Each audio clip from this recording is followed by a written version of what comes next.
दोस्तों, आज की कहानी है निभा। शादी के कुछ समय पहले क्यों हुई प्रेग्नेंट। कहानी पसंद आए तो वीडियो को लाइक एवं सब्सक्राइब जरूर करना।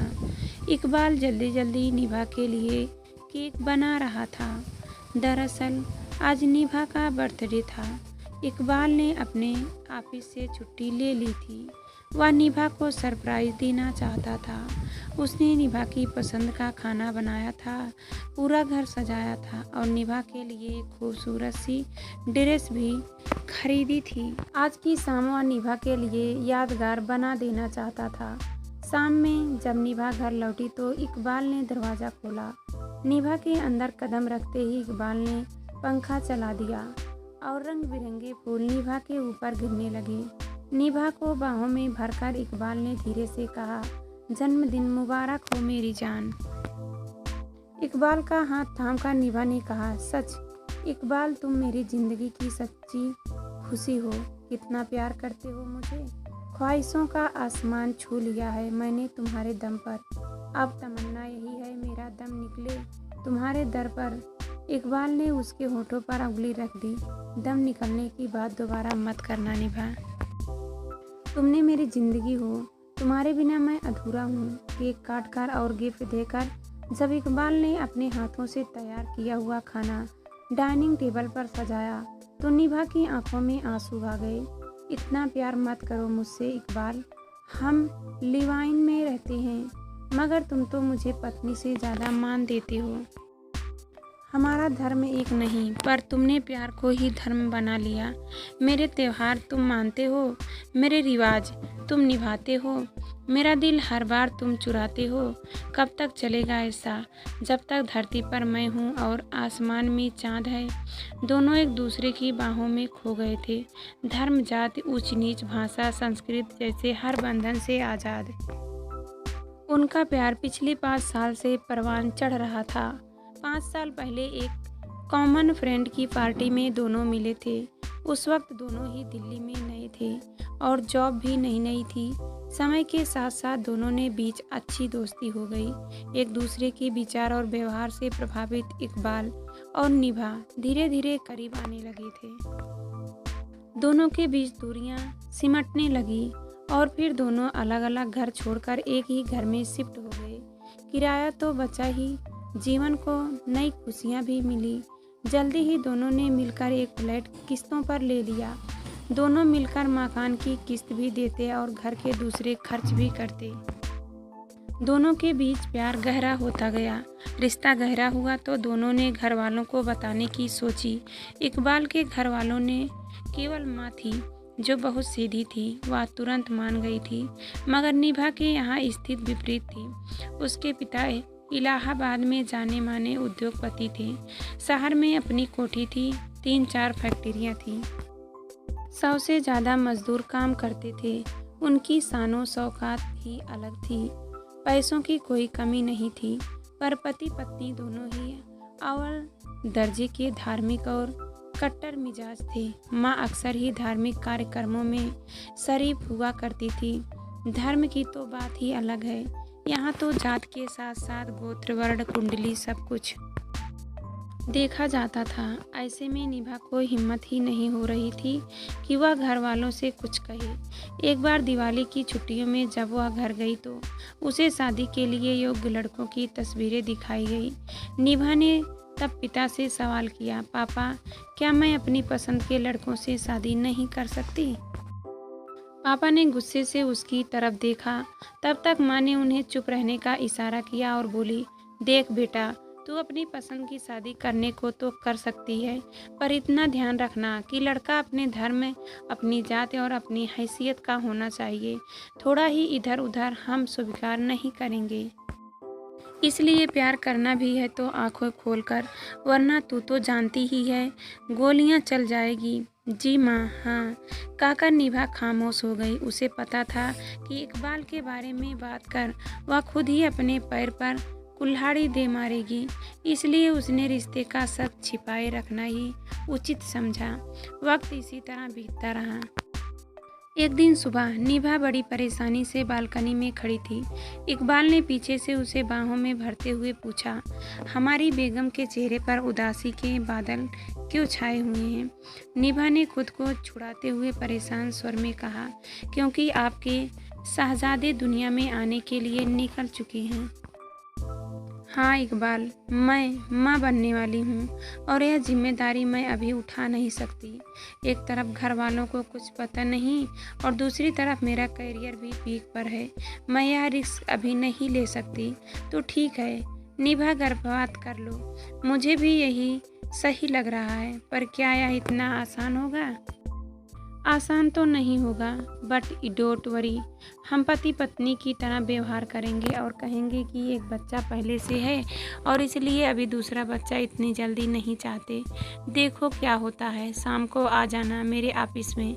वहीं से लेडी डॉक्टर के पास चलेगी और फिर निभा ने वह बच्चा गिरा दिया। इसके 5-6 महीने बाद एक बार फिर गर्भपात कराना पड़ा।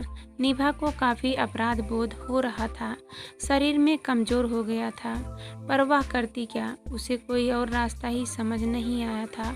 पर अब इस बात को लेकर वह काफ़ी सतर्क हो गई थी और ज़रूरी एहतियातें भी लेने लगी थी। एक दिन ऑफिस में ही उसके पास खबर आई कि उसके पिता का एक्सीडेंट हो गया है और वे काफ़ी गंभीर अवस्था में है। निभा एकदम बदहवास सी घर लौटी और ज़रूरी सामान बैग में डालकर निकल पड़ी। अगली सुबह वह ऑफिस में थी। उसके पापा आखिरी सांसें ले रहे थे। उसे देखते ही पापा ने कुछ बोलने की कोशिश की तो वह करीब खिसक आई और हाथ पकड़कर कहने लगी, बोलो पापा, आप क्या कहना चाहते हैं? बेटा, मैं चाहता हूँ कि मेरा सारा काम तुम्हारा चचेरा भाई नहीं बल्कि तुम संभालो। वादा कर बेटा। निभा ने उनके हाथ पर अपना हाथ रखकर वादा किया। फिर कुछ ही देर बाद उनका देहांत हो गया। अंतिम संस्कार की पूरी प्रक्रिया कर वह 14 दिन बाद दिल्ली लौटी। इकबाल भी ऑफिस से जल्दी आ गया था। निभा उसके गले लगकर बहुत रोई और फिर अपना सामान पैक करने लगी। इकबाल चौंकता हुआ बोला, यह क्या कर रही हो निभा? मुझे हमेशा के लिए घर लौटना पड़ेगा। इकबाल, पापा ने वादा लिया है मुझसे, उनका सारा कारोबार मुझे संभालना है। वह तो ठीक है, मगर एक बार मेरी तरफ भी तो देखो। मैं यहाँ अकेला तुम्हारे बिना कैसे रहूँगा? मकान की किस्तें, अकेलापन और तुम्हारे बिना जीने का दर्द कैसे उठा पाऊँगा? नहीं निभा, नहीं, मैं नहीं रह पाऊँगा। ऐसे रहना तो पड़ेगा ही इकबाल। अब मैं क्या करूँ? मत जाओ निभा, यहीं से संभालो अपना काम। कोई मैनेजर नियुक्त कर लो जो तुम्हें ज़रूरी जानकारी देता रहेगा। इकबाल लाखों करोड़ों का कारोबार ऐसे नहीं संभालता। पापा अपने कारोबार के प्रति बहुत जुनूनी थे। उन्होंने कोई भी काम माथातों पर नहीं छोड़ा, हर काम में खुद आगे रहते थे, तभी आज इस मुकाम तक पहुँचे। उन्हें मेरे चचेरे भाई पर भी यकीन नहीं। मेरे भरोसे छोड़कर गए हैं सब कुछ और मैं उनको दिया गया अंतिम वचन कभी तोड़ नहीं सकती। और मुझसे किए गए प्यार के वादे, उनका क्या? उन्हें ऐसे ही तोड़ दोगी? नहीं निभा, तुम्हारे बिना मैं यहाँ 2 दिन भी नहीं रह सकता। तो फिर चले आओ ना।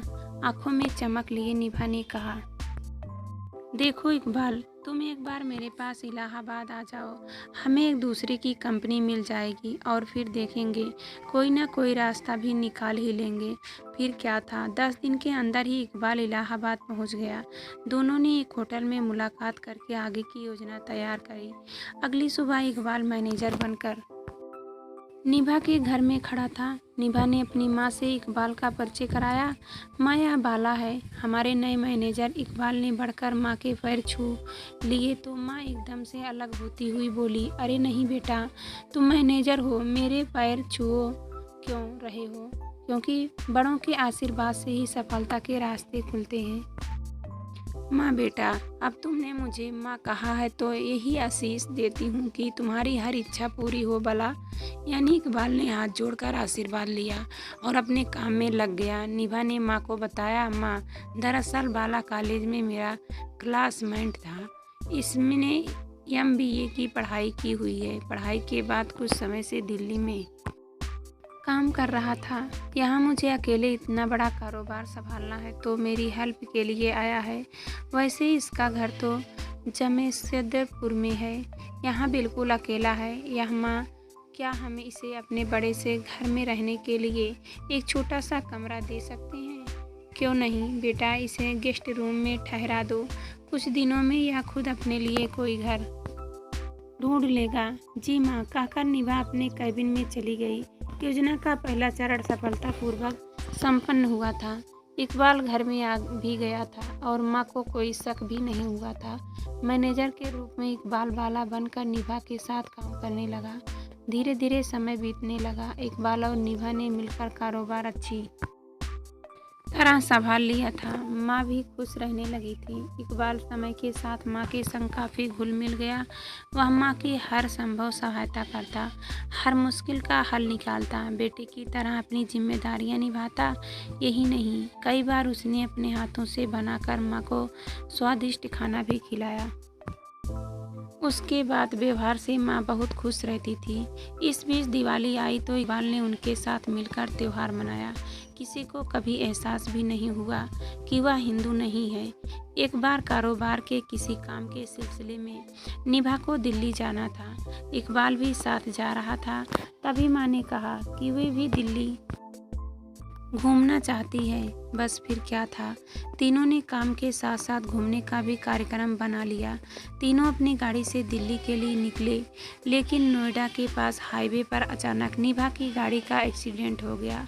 उस वक्त निभा गाड़ी चला रही थी और माँ बगल में बैठी थी। एक्सीडेंट इतना भयंकर हुआ कि गाड़ी पूरी तरह डैमेज हो गई। निभा को गहरी चोट लगी, पर उतनी नहीं जितनी माँ को लगी। माँ के सिर में कांच घुस गए थे और खून बह रहा था। वह बीच बीच में होश में आ रही थी और फिर बेहोश हो जा रही थी। करीब 2 किलोमीटर की दूरी पर एक बड़ा अस्पताल था। निभा ने माँ को वहीं एडमिट कराने का फैसला लिया। रात का समय था। हाईवे का वह इलाका थोड़ा सुनसान था। हाथ देने पर भी कोई भी गाड़ी रुकने का नाम नहीं ले रही थी। कोई और उपाय न देखकर इकबाल ने माँ को गोद में उठाया और तेजी से अस्पताल की तरफ भागा। पीछे पीछे निभा भी भाग रही थी।